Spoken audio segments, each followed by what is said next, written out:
Magandang araw, ako po si Christian Esguera at ito mga balitang hindi nyo dapat na-miss ngayong linggo. Kung may tema ang linggong nagdaan, ito yun. It's been a bad week para sa mga Duterte. Pero simulan muna natin sa survey.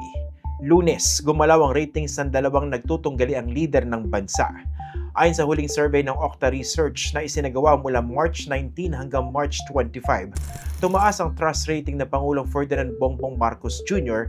sa 54% mula sa 48% noong December 2025. Bumaba naman ang undecided mula 22% to 16%, habang halos steady ang distrust sa 30%. Sa performance rating, may bahagyang pag-angat din si BBM. Mula 51% naging 55% ang satisfied sa trabaho ng Pangulo, habang bahagyang bumaba ang dissatisfaction sa 26%. Ibang kwento naman kay Vice President Sara Duterte. Patuloy na mataas ang trust rating ni Sara Duterte sa 55%, halos walang galaw. Pero sa performance, may kakaunting pagbaba. Mula 54%, naging 50% na lang ang satisfied, habang tumaas ang undecided sa 22%. Interpretasyon ng Okta, mukhang lumalambot ang perception ng publiko. Sa madaling salita, habang nagiging mas solid ang perception kay Marcos, mas nakahati ang opinyon kay Sara Duterte. Martes, bad news para sa mga taga-suporta ni Leni Robredo. Muling nilinaw ng dating Vice Presidente na wala na siyang balak tumakbo sa kahit anong national position sa susunod na eleksyon. Sa isang panayam sa RMN Naga, sinabi niya nakafocus siya ngayon sa kanyang trabaho bilang mayor ng Naga, kung saan siya ang naging kauna-unahang babaeng alkalde noong 2025. Sabi ni Robredo, kung presidente ang hanap, pwede naman daw sina Senador Risa Ontiveros, Bam Aquino o Kiko Pangilinan. Pati raw sina Mayor Vico Soto o Mayor Joy Belmonte.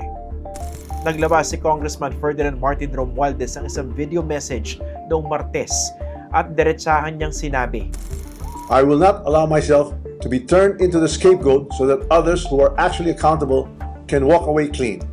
Babala pa ni Romualdez, If this is a political play to push me out and close the story, tarnishing my name and my reputation, then I'm telling everyone now, I will not go quietly and I will not go alone.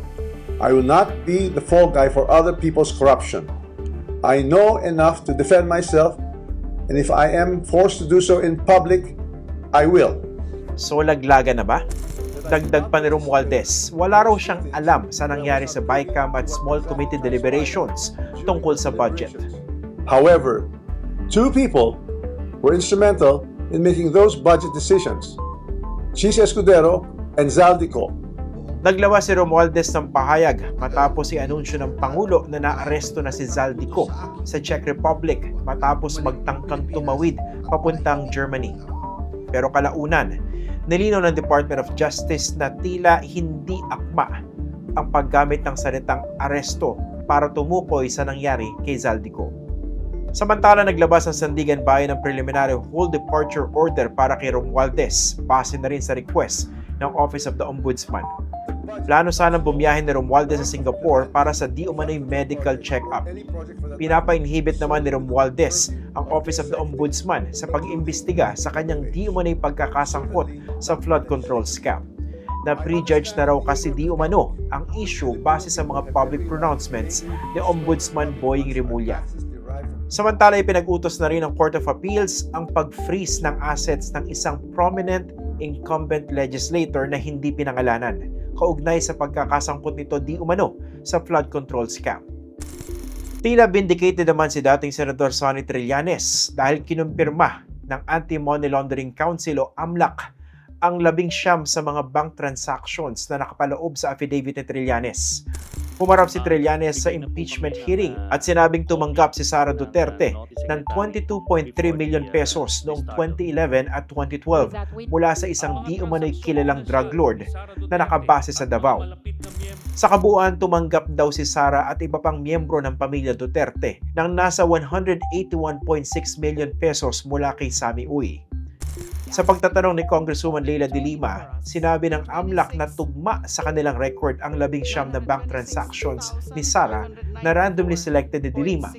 Kabilang dito ang di umanay pag-deposit ng nasa 14.8 million pesos ni Uy para kay Sara Duterte noong October 2011 at April 2012. Lumabas din sa pagdinig nitong Miyerkules na pumalo sa 6.7 billion pesos ang large and suspicious bank transactions si Sara Duterte at ng asawa nito mula 2006 hanggang 2025. Pag sinabing bank transactions, kabilang dito ang mga pumasok at lumabas sa bank accounts ng mag-asawa. Umabot sa 630 covered transaction reports at 33 ang suspicious transaction reports na mga red flags sa AMLAC. Ito yung mga transaksyon na lampas 500,000 pesos o pwede ring mas mababang amount pero kahina-hinala. Ang problema, wala sa mga Statements of Assets, Liabilities, and Net Worth or SALN na isinumite ni Duterte ang mga dambuhalang perang ito. Speaking of net worth, lumalabas na walang idineklarang cash on hand o in bank si Sara Duterte sa kanyang mga SALN mula 2019 hanggang 2024. Gayon may deklarasyon mula 2007 hanggang 2018. Paliwanag na abogado ni Sara na si Attorney Michael Poa, nakapaloob daw sa others ang perang hawak o nasa bangko ng Vice Presidente para sa SALN niya noong 2019 hanggang 2024. Duda rito si dating COA Commissioner Heidi Mendoza. Una, bakit mo biglang itinago sa others when in fact noong 2007 hanggang 2000 ano ba yon? Ay, hindi ko na 18. makita kung 18 ay nakabukod siya doon sa cash and cash on hand, di ba? Cash on hand and cash on bank. That's the second argument. Pangatlo, kahit nasabihin natin na nakasama yan doon sa others, hindi naman kayang i-accommodate yung difference nung di ba? Ibig sabihin, hindi niya ma-justify na actually tama yung aking preparation, tama yung aking disclosure kasi nandito yun, nandito yung cash doon sa others. Kasi hindi naman sasakto yung amount. Huwebes, kinumpirma na ng International Criminal Court sa The Hague ang lahat ng kaso laban sa dating Pangulong Rodrigo Duterte at tuluyan na siyang haharap sa full trial para sa kasong crimes against humanity kaugnay ng kanyang madugong drug war.